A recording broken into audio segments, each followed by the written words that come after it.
Sean Salisbury here for Open Sports. Let's review the entire schedule from Sunday in the morning games and the afternoon games, depending on where you are in the country. Let's start with the Atlanta Falcons and Denver Broncos. Huge loss for Atlanta at home. They're still in this playoff hunt. Denver stays in first place out in the West. Jay Cutler can flat out throw it. He may have the strongest arm in this league with accuracy and guts. He's unbelievable right now, but it was the Denver Broncos defense that finally showed up and made something happen, and they didn't give up a whole bunch against the Atlanta Falcons, and they didn't give up a ton of points, and they keep it to 20. That's really, really good for the Denver Broncos defense. They win that game. The 49ers hosting the St. Louis Rams. The Rams are an embarrassment, and it's sad they don't take on the personality of their head coach because Jim Haslett played tougher than that as a player, and I know he coaches tougher. But you know what? It's about the players. If they can't play, they can't play. Their offense couldn't move it on San Francisco. Frank Gore dominated for San Francisco running the ball, and Sean Hill did a good job at quarterback, and Mike Singletary gets his first win as a head coach. Sean Hill trying to keep that job as a quarterback and trying to keep a lot of jobs and save a lot of jobs for the 49ers. I'm not sure who the St. Louis Rams could score on, and you know exactly what I'm talking about.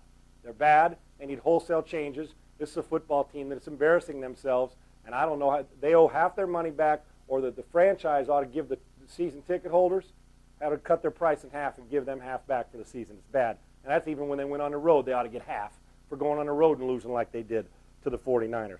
How about the Philadelphia Eagles, Cincinnati Bengals? I got a written blog that I hate, and you'll see that. I like the blog. I hate ties.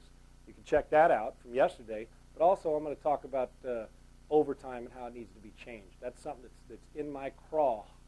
But this was a 13-13 game. Don't the NFL players get paid enough to play 12 quarters if that's what it takes? I know most players would like to play to a win or a loss. 13-13 tie with the Bengals. Philadelphia Eagles weren't very good. Donovan McNabb did not have a good game regardless of the statistical yards. And, but the interceptions were there, and he had to throw. When you got to throw like 60 times in a game, close to it, you're not going to win many games. They tied this, and that ought to show you how bad Cincinnati is, that a quarterback could throw that much in Cincinnati at home doesn't blow Philadelphia out. All right, so there it is, 13-13 tie. We should never have a tie. Last one was in 2002. We should never have a tie in the NFL. They make enough money. These guys are full-grown men. They can work overtime. Doesn't your mom and dad or your sister or brother work overtime at their job sometimes? Overtime sucks, okay? Ties blow. They should not be a part of it. We should have played this thing if it took till midnight to find a winner. And if we couldn't find a winner, play it some more.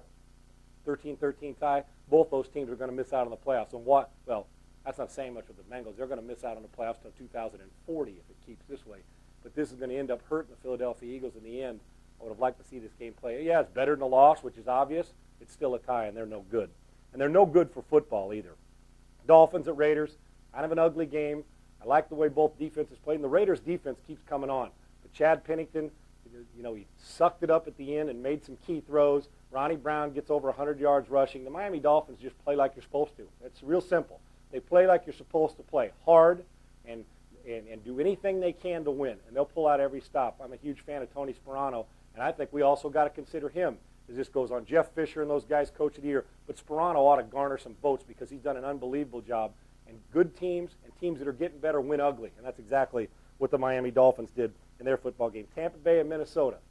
Tampa Bay Buccaneers, I'm telling you folks, the two teams from the NFC South are going to make the playoffs for sure. It's going to be Carolina, it's going to be Tampa Bay.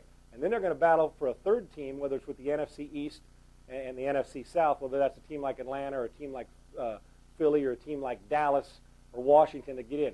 With only one team's coming from the West and only one team from the North. Get that in your mind now. In this football game, how about it now?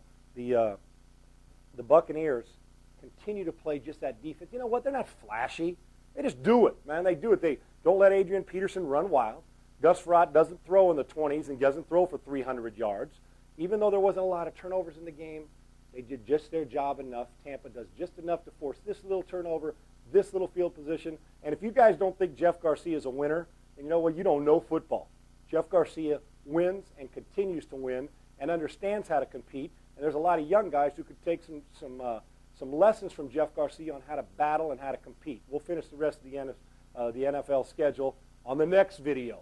I'm going to do another one. Yep, for the rest of the NFL schedule.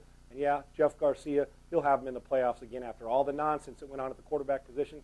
John Gruden needs to hug Jeff Garcia and grasp the fact that this guy's a winner. is Open Sports. I'm Sean Salisbury. So you think you can tackle a pro? There's only one way to find out. Click on fantasy at opensports.com.